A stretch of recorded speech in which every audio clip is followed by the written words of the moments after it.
A groundbreaking $2,500 payment is about to hit millions of Americans, but here's the shocking part. Adults and Social Security recipients are calling it completely unfair, and their reasons might surprise you. In the next few minutes, I'll break down exactly what this new reconciliation bill means for your wallet, why so many people are outraged about who's getting left behind, and most importantly, how this could actually be the key to unlocking even bigger payments for seniors and adults without children in the future.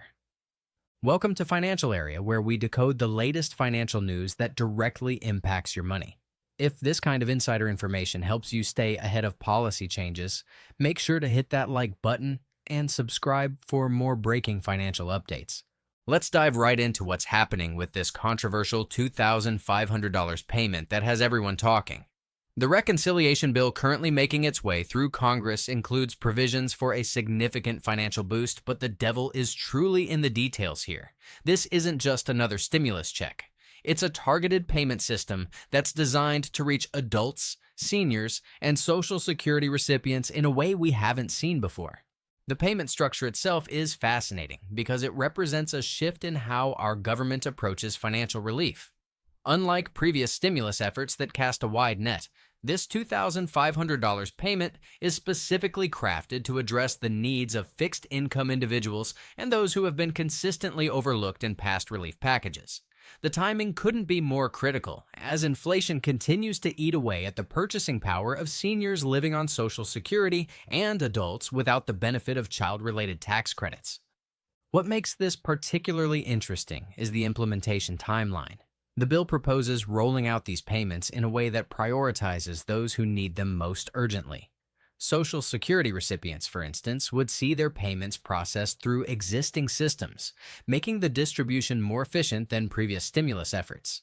This streamlined approach could mean faster relief for millions of Americans who have been waiting for meaningful financial support. But here's where things get complicated, and why so many people are up in arms about this entire situation.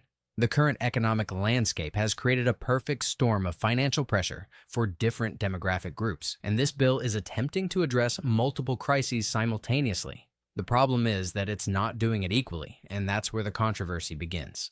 The expanded child tax credit, which also increases to $2,500 under this bill, has become the lightning rod for criticism. Families with children stand to benefit significantly from this expansion, receiving substantial financial relief that can make a real difference in their monthly budgets. For a family with 2 children, we're talking about $5,000 in additional support. Money that can cover everything from childcare costs to educational expenses. However, this focus on families with children has created a stark divide in public opinion. Social Security recipients and seniors are asking a fundamental question.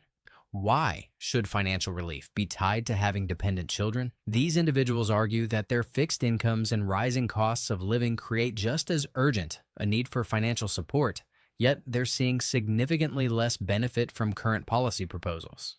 The complaints from this demographic are both passionate and logical. Many seniors point out that they've contributed to the system for decades through their working years, paying into Social Security and Medicare with the expectation that these programs would provide adequate support in retirement. Now, as inflation erodes their purchasing power and healthcare costs continue to climb, they're watching younger families receive substantial tax credits while their own relief remains limited.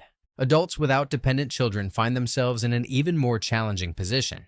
This group includes young adults just starting their careers, middle-aged individuals who chose not to have children, and older adults whose children are now independent. They're dealing with the same economic pressures as everyone else: rising housing costs, expensive healthcare, and stagnant wages, but they don't qualify for the enhanced child tax credits that provide relief to families. The fairness debate surrounding this issue goes beyond simple dollars and cents. It touches on fundamental questions about how we structure financial relief and whether our current approach truly serves the needs of all Americans. Critics argue that tying financial relief to family status creates an inherently unfair system that penalizes people for their life choices or circumstances beyond their control. On the other side of this debate, supporters of the current approach argue that families with children face unique financial pressures that justify targeted relief. Childcare costs, educational expenses, and the general costs of raising children create financial burdens that single adults or couples without children simply don't face. From this perspective, the enhanced child tax credit isn't about fairness in the abstract. It's about addressing specific, measurable financial needs. But here's where the story takes an unexpected turn and why this controversy might actually be the best thing that could happen for seniors and adults without children. The current debate is creating something that these groups have lacked for years: political leverage and visibility. The outcry over the perceived unfairness of the current bill is forcing lawmakers to confront uncomfortable questions about their approach to financial relief. When Social Security recipients and seniors organize to voice their concerns about being left behind, politicians take notice. This isn't just about the current $2,500 payment, it's about establishing a precedent and creating momentum for future legislation. Smart advocacy groups are already recognizing this opportunity and working to capitalize on it. They're using the current controversy to build coalitions, raise awareness, and put pressure on lawmakers to consider more inclusive approaches to financial relief. The argument is simple but powerful. If we can provide $2,500 in relief to families with children, why can't we provide similar relief to seniors and adults who are struggling with their own financial challenges? This approach is already showing signs of success.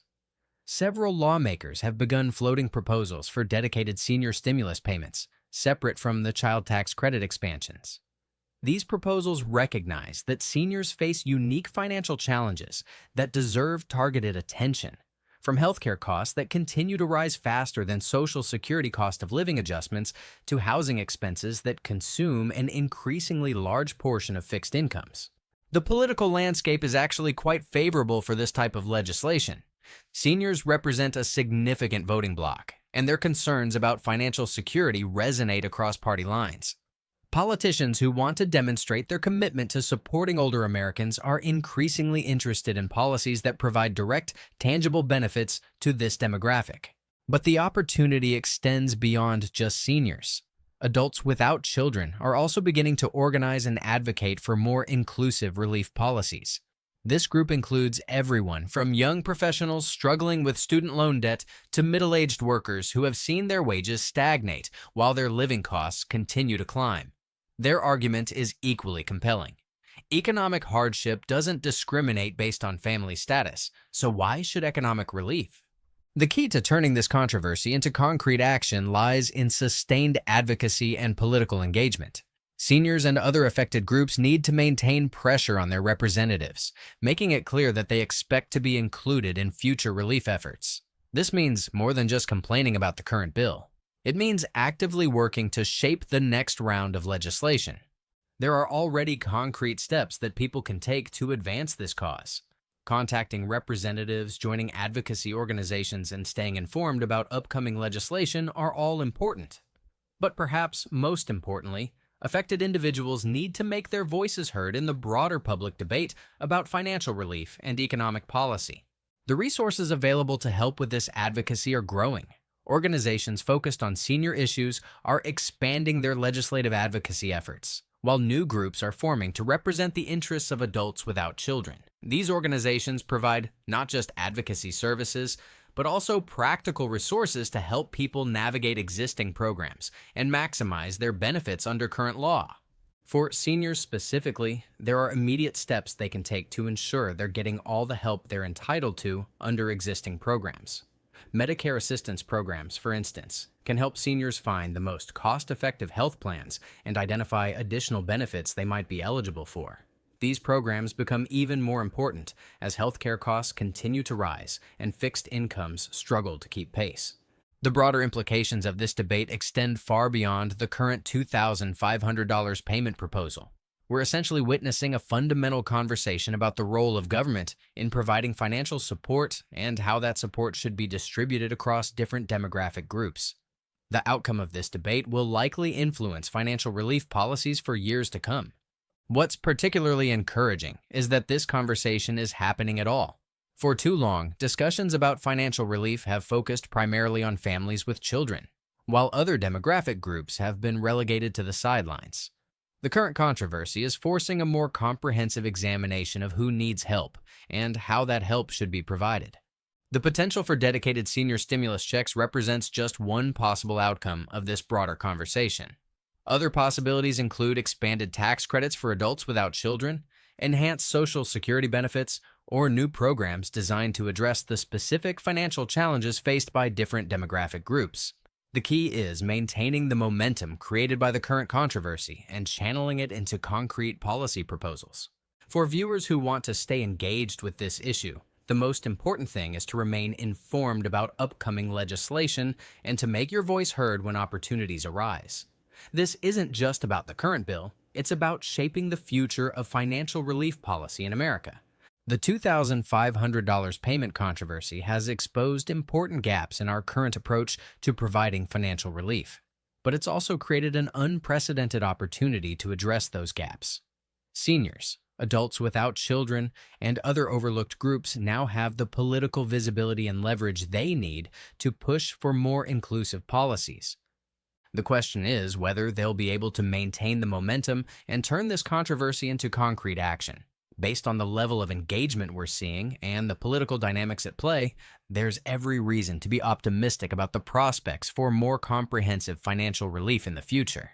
This is exactly the kind of breaking financial news that can directly impact your life. So make sure you're staying informed by subscribing to Financial Area and hitting that notification bell. We'll continue to follow this story as it develops and bring you the latest updates on policies that affect your financial future.